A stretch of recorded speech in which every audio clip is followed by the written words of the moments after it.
नमस्कार, जनसत न्यूज में आपका स्वागत है। मैं हूं दिवाकर विक्रम सिंह। कोरोना महामारी का दंश पूरी दुनिया झेल रही है और भारत इसको हराने के लिए जी जान से जुटा हुआ है।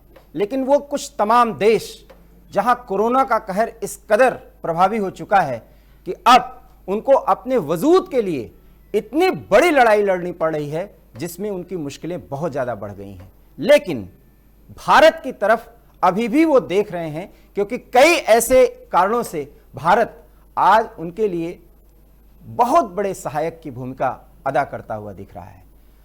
इस मामले में अगर हम कहें कि अमेरिका को भी आज भारत की जरूरत है तो ये कोई अतिशयोक्ति नहीं होगी। और इस संदर्भ में अमेरिका में रह रहे भारतीयों की भारत के प्रति सोच और भारत की भूमिका को लेकर के कई ऐसे सवाल उठ रहे हैं जो उनके मन में है और जो वहां बैठे हुए भारतीय व्यक्त कर रहे हैं, उसी को अपनी आवाज में व्यक्त करेंगे आचार्य कृष्ण कुमार, जो अमेरिका से सीधे जुड़ रहे हैं, विश्व हिंदू परिषद से जुड़े हुए हैं और अमेरिका में विश्व हिंदू परिषद के काम को वो देखते हैं। तो आचार्य कृष्ण कुमार जी, आपका बहुत बहुत स्वागत। और सुधा शर्मा जी, जो कालका जी धर्मार्थ ट्रस्ट से जुड़ी हुई हैं, वो भारत में खास करके दिल्ली एनसीआर में धार्मिक गतिविधियों की अगर बात की जाए तो कालका जी धर्मार्थ ट्रस्ट का अपना योगदान है। और इस कोरोना महामारी में वो दिल्ली एनसीआर में कालका जी धर्मार्थ ट्रस्ट के लोग किस तरह से सक्रिय भूमिका अदा कर रहे हैं नीडी पर्सन्स को सहायता देने के मामले में, इस पर भी हम बात करेंगे। लेकिन सीधा हम चलते हैं अमेरिका, जहां से आचार्य कृष्ण कुमार जी हमारे साथ जुड़ रहे हैं। आचार्य जी, बहुत बहुत स्वागत।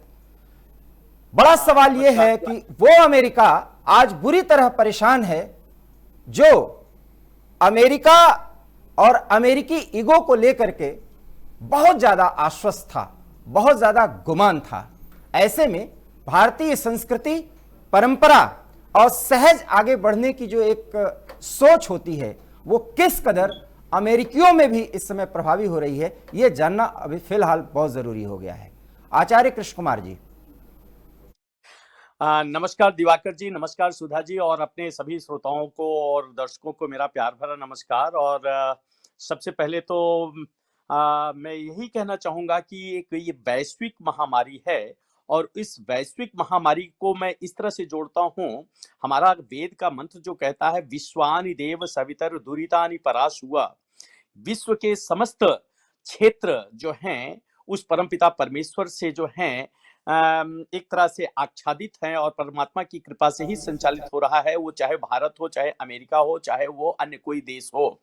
परंतु इसमें कोई संदेह नहीं है कि आज भारत की तरफ जो है अमेरिका दृष्टिगत है, मात्र इस कारण से कि जहां तक समझता हूं कि दैवीय प्रकोप के आगे ना तो धन का बस चलता है और न ही विज्ञान का।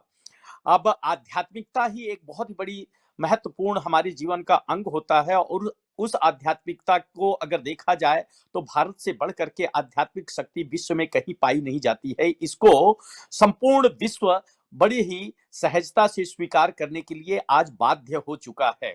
और मैं यही इस प्राकृतिक प्रकोप को निश्चित रूप से आज ये गर्व कहें या कुछ भी कहें कि कोई भी देश इसका सामना करने में अक्षम सा और विफल सा नजर आ रहा है। और यहाँ तो धन की, संसाधनों की और कोई बात ही नहीं चलने वाली है। सिर्फ एक ही तरफ लोगों का दृष्टि जाता है, अध्यात्म, और वह है स्पिरिचुअल एनर्जी। अगर हमारे पास वह आध्यात्मिक शक्ति है, इसके बल पर ही हम इस महामारी और बीमारी से लड़ सकते हैं। आध्यात्मिक, जैसा कि सबको पता है, आदि अंदर आत्मिक आत्मा, जो शरीर के अंदर आत्मा है, इस परमात्मा शक्ति को भारत से बढ़ करके, भारतीय संस्कृति से बढ़ करके और कोई जान नहीं सकता है। मेरा यही मानना है कि आज हमारे यहाँ कहते हैं धन की और विज्ञान बिल्कुल विफल हो रहा है, इसमें कोई संदेह नहीं, मैं यही कह सकता हूँ। अमेरिका में भारतीय संस्कृति, भारतीय सोच और भारतीय अध्यात्म को जीने की जो शैली है, क्या इसको एक्सेप्ट भी कर रहे हैं लोग? और क्या जो वहां भारतीय बसे हैं उसमें भारत की ये जो ताकत है उसको पूरी तरह से मान लिया गया है, कम से कम इस कोरोना इफेक्ट में? बिल्कुल विक्रम जी, इस बात को इनकार नहीं किया जा सकता है कि आज विश्व में सर्वश्रेष्ठ देश अमेरिका, जहां पर परमात्मा की कृपा से आज मैं यहां पर हूं, और मैं ही नहीं बल्कि बहुत सारे कई मिलियंस भारतीय यहां पर बड़ा ही अच्छा कार्य करके अमेरिका को प्रगति की ओर ले जाने में महत्वपूर्ण भूमिका निभा रहे हैं। उनके साथ समस्त भारतीय ही नहीं बल्कि विश्व के कोने कोने से रहने वाले अमेरिका में आज भारत की भारतीय संस्कृति को अपनाने के लिए विवश हो रहे हैं। आंतरिक रूप से भले हुए अपने बाह्य रूप से ना इसको व्यक्त कर सकें, लेकिन जब मृत्युदायक कष्ट सामने आता है तो उस समय पर सिर्फ परमात्मा नजर आते हैं। और आज हमारी आध्यात्मिक शक्ति की गूंज चारों ओर है, और हमारे भारतीय ही नहीं बल्कि अमेरिका के बहुत सारे आखिर सभी मनुष्य हैं, मानव हैं, और मनुष्य अपने शरीर से मरे अपने जीवन से प्रेम करता है, उस प्रेम को खोना नहीं चाहता, जीवन को खोना नहीं चाहता है, और उसको बचाने की शक्ति उस परमात्मा में ही है। और इसके लिए लोग आंतरिक रूप से ही सही लेकिन बाध्य नजर आते हैं भारतीय संस्कृति को स्वीकार करने के लिए। लेकिन आचार्य जी, बड़ा सवाल है, हो सकता है कुछ आपको अजीब भी लगे, स्वच्छंदता अमेरिकी जीवन शैली का कभी कभी एक बड़ा पार्ट लगता है। लगभग लॉकडाउन में अमेरिका भी चल रहा है, क्योंकि स्थिति बहुत ही विकट है। ये संचार माध्यमों के द्वारा और जो विजुअल्स हम लोग देखते हैं वो देखने में आ रहा है। बावजूद इसके थोड़ा समय मिलता है और सब कुछ नियमों को ताक पे रख करके लोग बीच पर निकल जाते हैं और कुछ चंद घंटों की मौज मस्ती के लिए अपने जीवन को कुर्बान करने के लिए तैयार हैं। ये स्वच्छंदता की पराकाष्ठा है या नहीं? फिर किस तरह की जीवन शैली? भारतीय जीवन शैली में तो कहीं ना कहीं आप अपने आप को अनुशासित करते हैं, और अनुशासन से ही आप अपने आप को कंट्रोल कर पाते हैं। जी, सुखद भविष्य और सुखद जीवन के लिए अनुशासन एक महत्वपूर्ण अंग है, और उसकी उपेक्षा करके प्रकृति के प्रकोप का भाजन निश्चित रूप से इसी रूप में हमें नहीं, भारत को नहीं, अमेरिका को नहीं, संपूर्ण विश्व को झेलना पड़ता है। इसलिए आज इस बात को इनकार नहीं किया जा सकता है कि चाहे कितना भी विकसित देश क्यों न हो, चाहे कितना ही धनाढ्य देश क्षेत्र और देश क्यों न हो, उसको अनुशासन में ही रह करके प्राकृतिक स्वरूप का जो संरचना है, प्रकृति की जो संरचना है, अपने जीवन को उसके अनुसार ढालना होगा। यदि आप उसकी उपेक्षा करते हैं तो ऐसी ही वैश्विक महामारी के जरिए या इसी प्रकार के अन्य किसी प्रकार की परेशानियों के लिए, जिसे नेचुरल डिजास्टर कहते हैं, प्राकृतिक आपदा कहते हैं, उसके कोप का भाजन होना ही पड़ेगा, और अंततोगत्वा उस प्रकृति को स्वीकार करना ही होगा। इस बात को हर किसी को समझने की अभी आवश्यकता है, और धीरे धीरे समझना शुरू कर दिए हैं, क्योंकि आज की परिस्थिति सबको बाध्य कर चुकी है। न धन काम आने वाला है, न विज्ञान का नाम काम आने वाला है। इस समय पर सिर्फ और सिर्फ ईश्वरीय शक्ति, जिसे हम अपनी भारतीय संस्कृति के अनुसार आध्यात्मिक शक्ति का नाम देते हैं, और वही हमारे जीवन में सहायक हो सकता है। अंततोगत्वा जो हमारा भारत के संत महात्मा, भारत के ऋषिगण जो भारत को विश्व गुरु के रूप में देखने की कल्पना करते रहे हैं, आज उसको साकार करने का समय आ चुका है, और धीरे धीरे लोग इसे स्वीकार करेंगे। आचार्य जी, हम आपसे अगला सवाल करें। इस पर एक सवाल बनता है सुधा शर्मा जी, जो भारत में बैठी हुई हैं। पश्चिम का अंधानुकरण करने का जो परिणाम है, सुधा जी कम से कम आप समझ सकती हैं, जो आचार्य कृष्ण कुमार जी बोल रहे हैं तो वो भारतीय, और खाटी भारतीय इसलिए भी हैं क्योंकि विश्व हिंदू परिषद से जुड़े हुए हैं, और उनकी भूमिका भी सहज समझी जा सकती है अमेरिका में। लेकिन पश्चिम का अंधानुकरण हम लोग भी ना करें, कम से कम ये जो बातें वो कह रहे हैं, इससे तो हमें बहुत ज्यादा सबक लेने की जरूरत है। यहां पर रहते हुए हमें क्या ऐसा करना चाहिए कि हमें गर्व हो कि हमारी संस्कृति, हमारा कल्चर, चाहे वो साझी हो चाहे वो अपनी हो, वही हमें इन मुश्किलों से निकाल सकेगा। बड़ा सबसे पहले तो आपके चैनल के माध्यम से सभी दर्शकों से मैं जय माता दी, और सभी को माँ का आशीर्वाद मिले। देखिए, आज जो पाश्चात्य संस्कृति धीरे धीरे भारत पर हावी होती जा रही है, उसी का ये परिणाम है। क्योंकि आज अगर हम देखें तो हमारी संस्कृति और हमारे संस्कार धीरे धीरे लुप्त होते जा रहे हैं।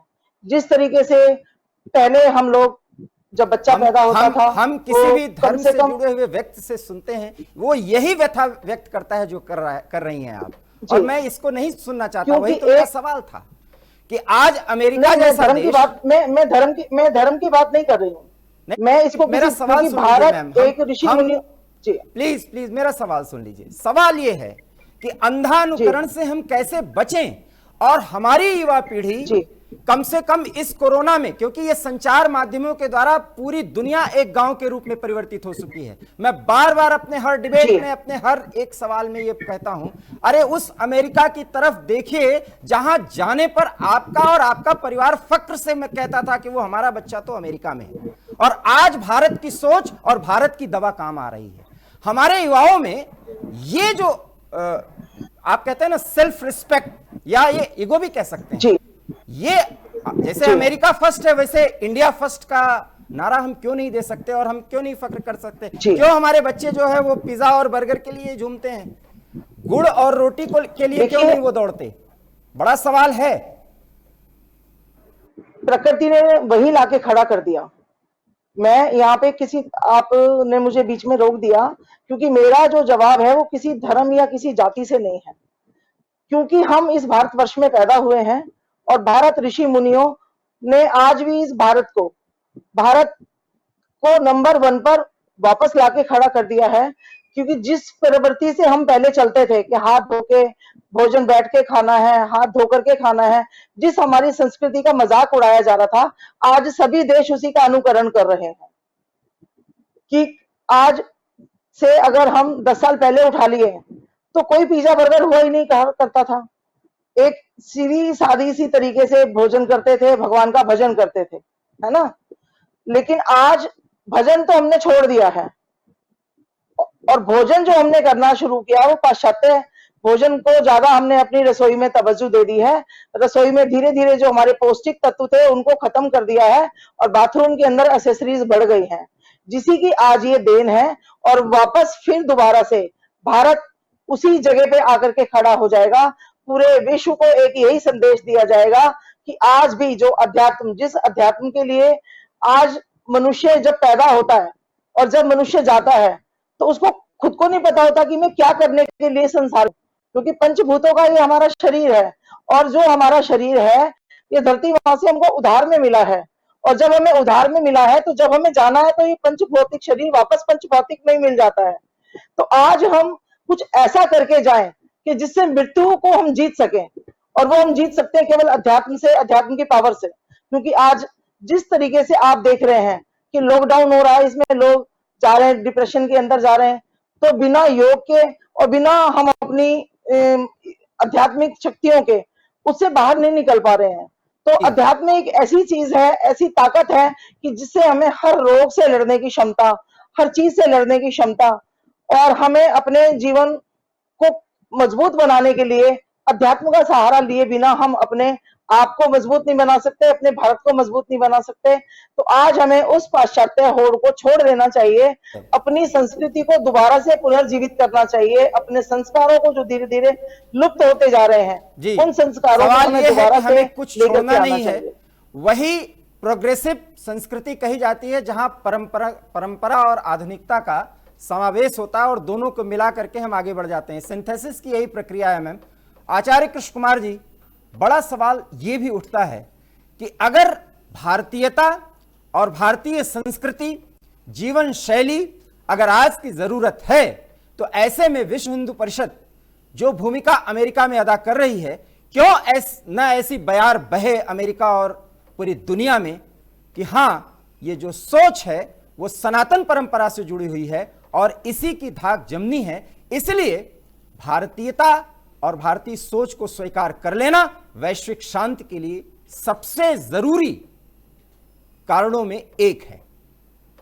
क्या किया जाना चाहिए कृष्ण कुमार? हाँ जी विक्रम जी, निश्चित रूप से यथार्थ सत्य तो यही है। जिस प्रकार से शरीर और आत्मा दोनों को मिला करके जीवन एक अंग बन जाता है, जीवन बन जाता है, उसी प्रकार से भारतीय संस्कृति और पाश्चात्य सभ्यता का जो विकास है, विकसित क्षेत्र हमारे यहाँ कहते हैं, आपने सब लोगों ने सुना होगा, साईं ऐसा चाहिए जैसा सूप सुभाए और सार सार को गह रहे थोथा दे उड़ाए।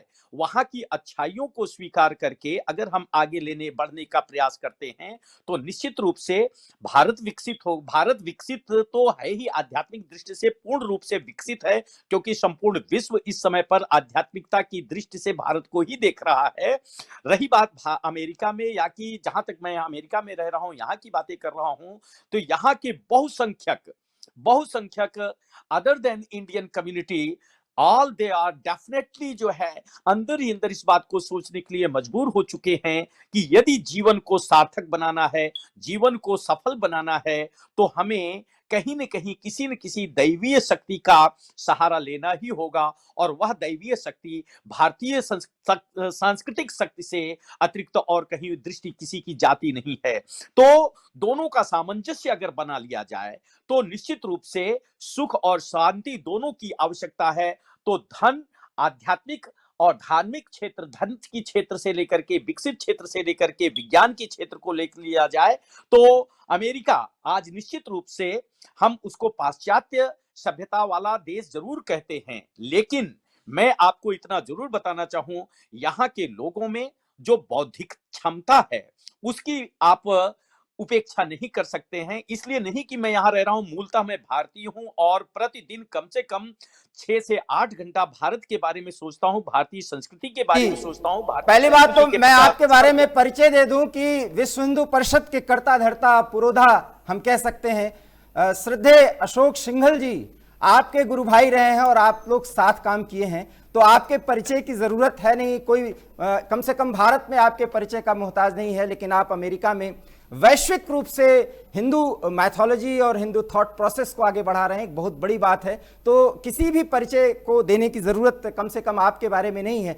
लेकिन ऐसे में हमने ये डिबेट इसीलिए रखा कि जब धार्मिक संस्थाओं को अब ये लग रहा है कि भारतीय और भारतीय सोच, भारतीयता ही सब कुछ है, और लोग अब हमें एक्सेप्ट कर रहे हैं, नमस्ते से लेकर के हमारे खान पान पर भी गहन विश्लेषण, गहन विवेचन, मंथन चल रहा है, तो कम से कम आप जैसे संगठनों और आप जैसे धर्मास्थ ट्रस्टों के पुरोधाओं का ये बड़ा काम होता है कि अब एक आप ऐसा फैलाव करें विचार का जिससे पूरी दुनिया जो है वसुधैव कुटुंबकम का जो हमारा थॉट प्रोसेस है उससे जुड़ जाए, और तभी भारत विश्व गुरु बन सकता है। कम से कम जनसत्य न्यूज का ये एडिटोरियल थॉट है, हो सकता है आप इससे सहमत भी हों। आचार्य कृष्ण कुमार जी।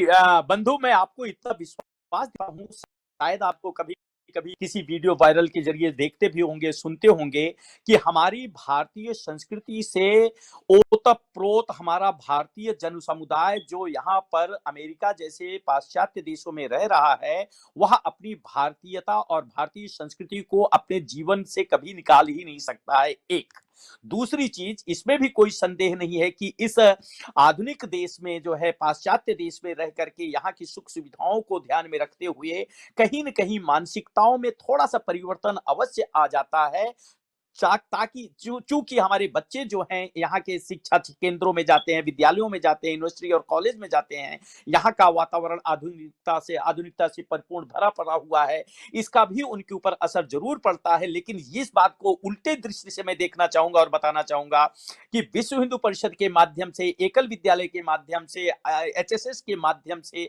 या और भी बहुत सारी संस्थाएं ऐसी हैं, बाल गोकुलम के नाम से जो है ऐसे कुछ कार्यक्रम चलाते हैं जो कि यहाँ के teachers, can you believe that, आपको आश्चर्य होगा कि हमारे बच्चे जब गुरु वंदना करते हैं गुरु पूर्णिमा के दिन या ऐसे अवसरों पर, यहाँ के तमाम सारे बुद्धिजीवियों के साथ जुड़ते हैं और अपने वैदिक मंत्रों के साथ में गुरु ब्रह्मा गुरु विष्णु का भाव लेकर के चलते हैं, संगच्छध्वम संवदध्वम का भाव लेकर के चलते हैं, और उनको द्यौः शांतिरंतरिक्षं शांति का भाव लेकर के चलते हैं।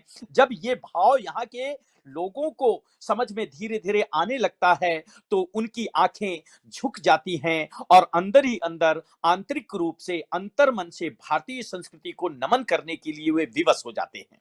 भारतीय संस्कृति, भारतीय सोच और वैश्विक अर्थव्यवस्था पर पड़ने वाला प्रभाव, और उसमें भी भारतीय सोच ही काम आएगी, क्योंकि कहावत है, कहा भी गया है, स्वामी इतना दीजिए जामे कुटुंब समाए, मैं भी भूखा ना रहूं साधु न भूखा जाए। सुधा शर्मा जी, अगर ये हमारी सोच है कि हमारा भी पेट भरे और साधु अर्थात कोई भी व्यक्ति जो नीडी पर्सन है वो भूखा ना जाए, ये तो भारत की सोच है। और अगर ये सोच है तो जो वितरण है उसमें कहीं अमेरिकी सोच नहीं होगी कि हम ही सब कुछ इकट्ठा करें। एक तेल का दाम गिर गया तो आज अमेरिका में हाहाकार मचा हुआ है। भारत में ये स्थिति नहीं है और हमें इस स्थिति पर गर्व है। लेकिन हां, हम आगे भी पहुंचते रहेंगे। बार बार मैं यही कह रहा हूं कि परंपरा और आधुनिकता के समन्वय और सामंजस्य की जरूरत इसीलिए है। सुधा शर्मा जी, लास्ट कमेंट आपका क्या होगा? आचार्य कृष्ण कुमार जी ने बहुत बड़ा संदेश दे दिया है और अमेरिका में हिंदू थॉट प्रोसेस को आगे बढ़ाते हुए भारतीयता की पहचान जो 130 करोड़ लोगों की पहचान है, जिसमें हिंदू, मुस्लिम, सिख, ईसाई सभी हैं, यह गुलदस्ता अब वहां बाकायदा अमेरिका में भी इसकी धमक, इसकी खुशबू, इसकी सुंदरता दिख रही है। भारत से आप क्या संदेश देना चाहेंगी? जो अभी अभी आपने कहा यही सब मेरे अंतर मन में चल रहा था, और अगर अभी आप मुझे 2 मिनट पहले पूछते तो मैं भी वही कहती थी जो भी आपने कहा कि भारत देश है, उसका संस्कार और जो उसकी नींव रखी गई है आज भी वो यही रखी गई है कि साईं इतनो दीजिए जामे कुटुंब समाए और मैं भी भूखा ना रहूं साधु भी ना भूखा जाए। क्योंकि हमारी भारत की तो सोच यही रही है कि यहाँ नदियां कभी अपना जल नहीं पीती, पेड़ कभी अपना फल नहीं खाते, तो यहाँ तो जीवन परमार्थ के लिए ही है। और जो इस तरीके की जो संस्थाएं चला रही हैं वो संस्था इन्हीं लोगों को, जितने भी जो लोग हैं उनको, क्योंकि अपने लिए और अपने परिवार के लिए तो सभी जीते हैं, लेकिन अगर हम किसी दूसरे के लिए एक पल भी जीते हैं तो उस पल के जीने का आनंद ही कुछ और होता है। तो हमें कम से कम रोजाना अपने आसपास, क्योंकि देखिए कहते हैं मैं देश की सेवा करूंगा, देश बहुत दूर जाता है। सबसे पहले हमें अपने परिवार की, परिवार के बाद अपने गली मोहल्ले की, उसके बाद अपने समाज की, और फिर उसके बाद देश का नंबर आता है। तो हमें इस तरीके से अपने परिवार के साथ साथ सभी लोगों को, जिन लोगों को कि आज हमारी जरूरत है, सिर्फ इसलिए नहीं, लेकिन जब हम अपनी सोच ऐसी बना करके चलते हैं कि जो भी कहते हैं ना शरणागत की रक्षा करने के लिए आज भी हिंदू संस्कृति एक ऐसी जगह पर खड़े है कि जहां उसका उदाहरण दिया जाता है हर देश के अंदर। और आज जितने भी जो देश हैं आज भारत की तरफ मुंह ऊपर करके देख रहे हैं, क्योंकि आज भी इतनी बड़ी महामारी के अंदर भारत ने जिस तरीके से आज भारत जहां खड़ा है, ये एक बहुत बड़ी सोच उसके पीछे यही है कि हम लोग अपने से ज्यादा अपने उन लोगों के बारे में सोचते हैं जिनको हमारी मदद की जरूरत है। आप दोनों ने बहुत ही महत्वपूर्ण जानकारी दी और संगठनों, संस्थाओं की क्या भूमिका इस कोरोना के समय में है और किस तरह से हम पूरी दुनिया पर लगभग छाते जा रहे हैं, एक बहुत बड़ी बात है। और इसी ताकत की बदौलत और अपने 130 करोड़ लोगों की बदौलत हम उस मंजिल पर जरूर पहुंचेंगे जहां हमारी सोच है, जहां हमारी चाहत है। आप दोनों का बहुत बहुत धन्यवाद।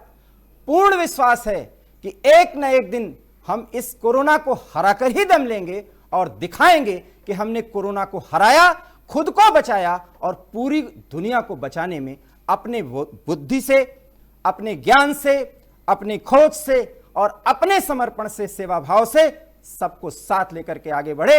इसलिए अगर वसुधैव कुटुंबकम का नारा हमारा है तो इस भारतीय नारे पर भी हमें गर्व है। आप दोनों का बहुत बहुत धन्यवाद। और आपको हमारे डिस्कशन, ये वीडियो अगर पसंद आया हो तो इसे लाइक करिए, इसे शेयर करिए और हमारे चैनल जनसत्य न्यूज को सब्सक्राइब करिए। बहुत बहुत धन्यवाद। नमस्कार।